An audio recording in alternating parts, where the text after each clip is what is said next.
चलो ए बाबू ध्यान देना, ये रेलवे ग्रुप डी में पिछले ईयर यानी कि जो 2022 में जो एग्जाम हुआ था उसमें ये 3 क्वेश्चन पूछे गए थे और भी बहुत सारे क्वेश्चन पूछे गए हैं। तो हम पहले इन 3 क्वेश्चन को सॉल्व करते हैं, ठीक है। ऐसे इन तीनों क्वेश्चन को हम भाग विधि से भी सॉल्व कर सकते हैं, लेकिन इसको शॉर्ट में हम क्या करेंगे, सॉल्व करने का तरीका बताएंगे, ठीक है। तो इसमें कह रहा है ऐसी कौन सी संख्या है जो 4 और 8 दोनों से विभाजित हो। तो सर तो हम जानते हैं सर, वैसी कोई भी संख्या जो 8 से विभाजित होगा, यानी कि जो संख्या में 8 से भाग लग जाएगा उस संख्या में 4 से भाग लगेगा। क्या जो संख्या में 8 से भाग लग जाएगा वो संख्या में 4 से भाग लगेगा, क्योंकि 8 का 8 8 दूनी 16, 4 में 16 है, 8 या 24, 4 में 24 है, 8 पंचे 40, 4 में 40 है, हाँ है, बिल्कुल है।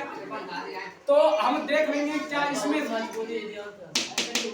इसमें कौन सी ऐसी संख्या है जो 8 से विभाजित हो जाए, ठीक है।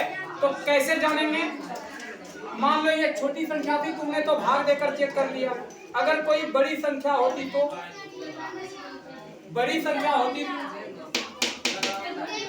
तो क्या करेंगे, देखो 8 से भाग लगने का नियम क्या है, 8 से भाग लगने का नियम है चाहे वो कितनों बड़ी डिजिट हो, लेकिन लास्ट का अगर 3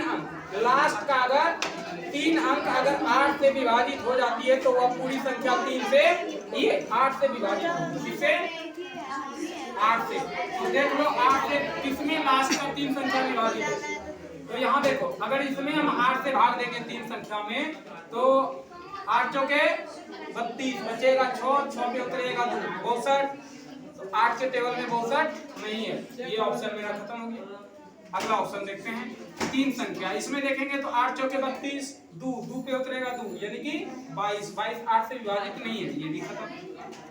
इसको देखते हैं तो 8 1 का 8, 0 8 या 24, यानी कि हम देख रहे हैं ये संख्या हमारा 8 से विभाजित है, तो यही आंसर होगा। अब इसके बाद चाहे तो तुम ऑप्शन नंबर डी चेक कर सकते हो या तो नहीं भी कर सकते हो, क्योंकि हमको अपना आंसर मिल गया। तो आगे हम क्यों टाइम अपना बर्बाद करें, आगे अपना क्यों टाइम बर्बाद। इसी तरह हम दूसरा नंबर क्वेश्चन देखें।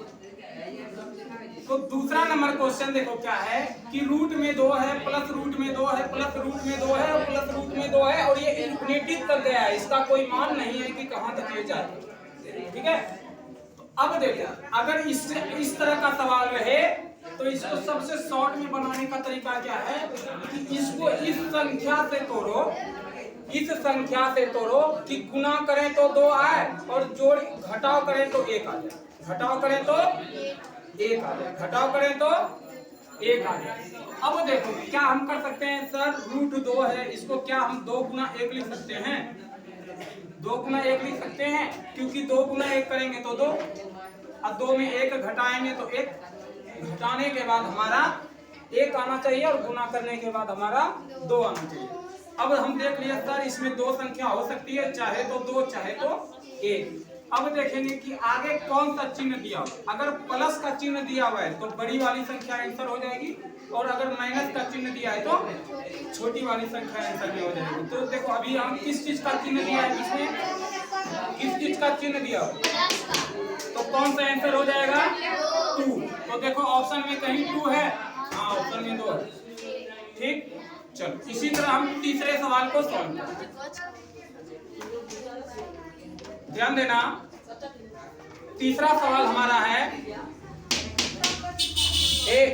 तीसरा सवाल है एक बाइक की मूल्य में 10% की वृद्धि की गई, 10% की वृद्धि की गई और फिर 8% की वृद्धि कर दी गई, फिर से 8% की वृद्धि की गई।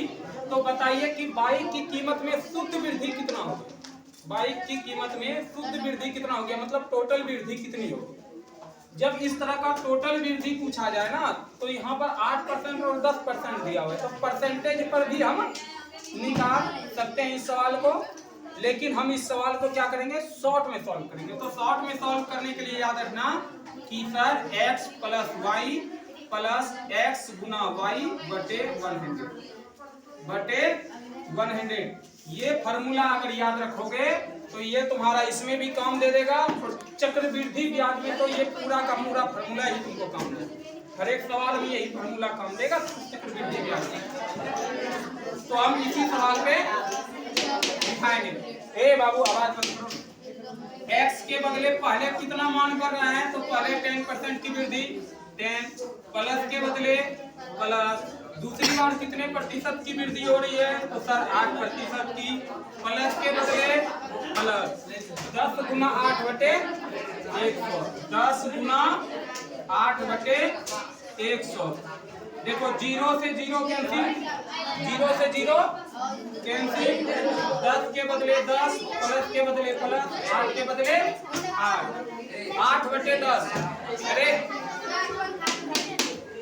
8 बटे 10, 8 बटे 10 को हम क्या लिख सकते हैं सर 0.8, 0.8। तो देखो 10 और 8 कितना हो गया 18, अब प्लस में 0.8, तो अब देखो ये कितना हो गया सर 18 में 0.8 जोड़ेंगे 18.8, टोटल प्रतिशत की वृद्धि कितनी हो गई, कितनी हो गई। ठीक है, इसमें देख लेना ऑप्शन कहाँ पे है।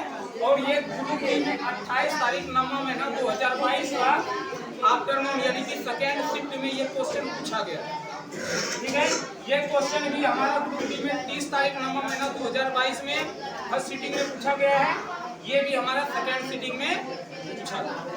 ठीक है, और इससे और आगे जो भी क्वेश्चन है वो हम कल अगले वीडियो में सॉल्व करेंगे। आज के लिए बस इतना।